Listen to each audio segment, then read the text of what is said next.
Hello students, welcome to YouTube channel Vidya for Success.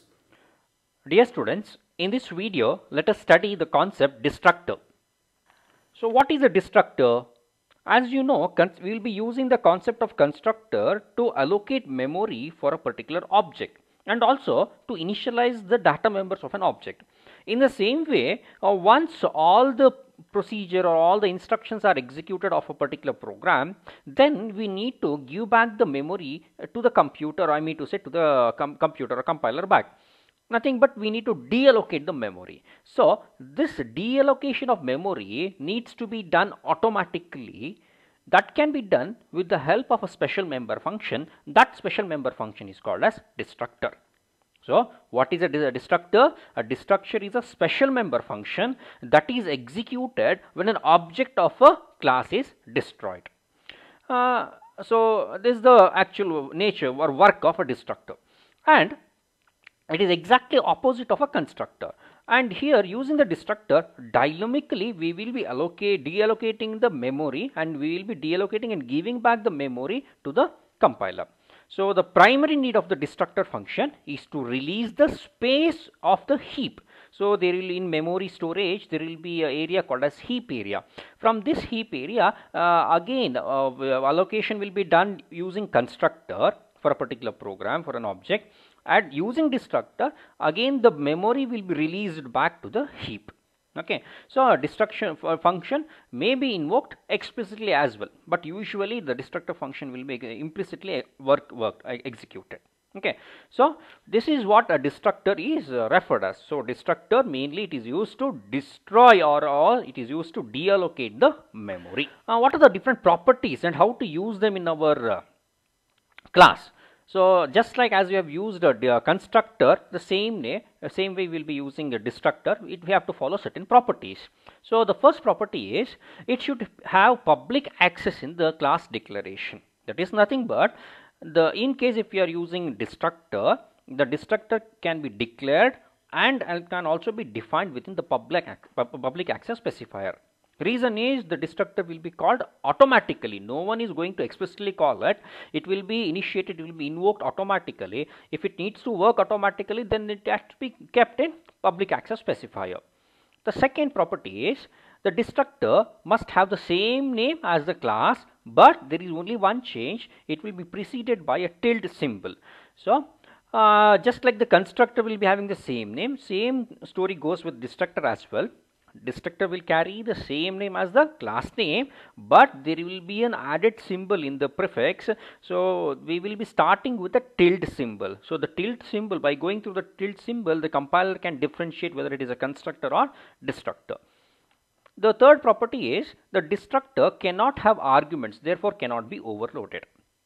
So first of all, constructor can consider arguments. Depending upon the arguments, there are different types for default constructor, parameterized constructor, copy constructor. But in destructor, there are no different varieties, only one type of destructor, and this destructor, it won't consider any arguments. Since it won't consider any arguments, you cannot use multiple destructor in a class. There will be only one destructor. That's why you cannot go with the concept of destructor overloading.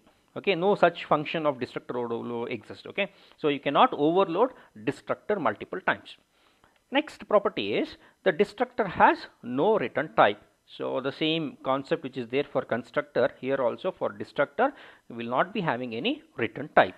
Next property, destructor functions are invoked automatically when the objects are destroyed. So as soon as the class or as the particular program is terminated, automatically the destructor will function will be invoked automatically.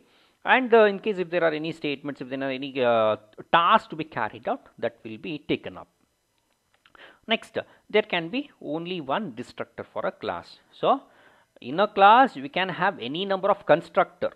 If there are more than one constructor, then that is referred as constructor overloading. But in a class, there can be only one destructor. What is the use of the destructor? It is used to destroy the class. A program to illustrate the use of destructor. So here there is a program. The class name is number. Within the class number, we are having private data member, that is data. It is of type integer. Next, within public access specifier, we are having a special member function by the name number. The member function name is same as the class name. So it is not an ordinary member function, it is a special member function. Okay, so there is nothing but a constructor. What type of constructor it is? It is a default constructor since there is no arguments. Okay, within the constructor, we will be passing a message that constructor is invoked. Next, here we are trying to initialize the value of the data member data. It is initialized with a value 500.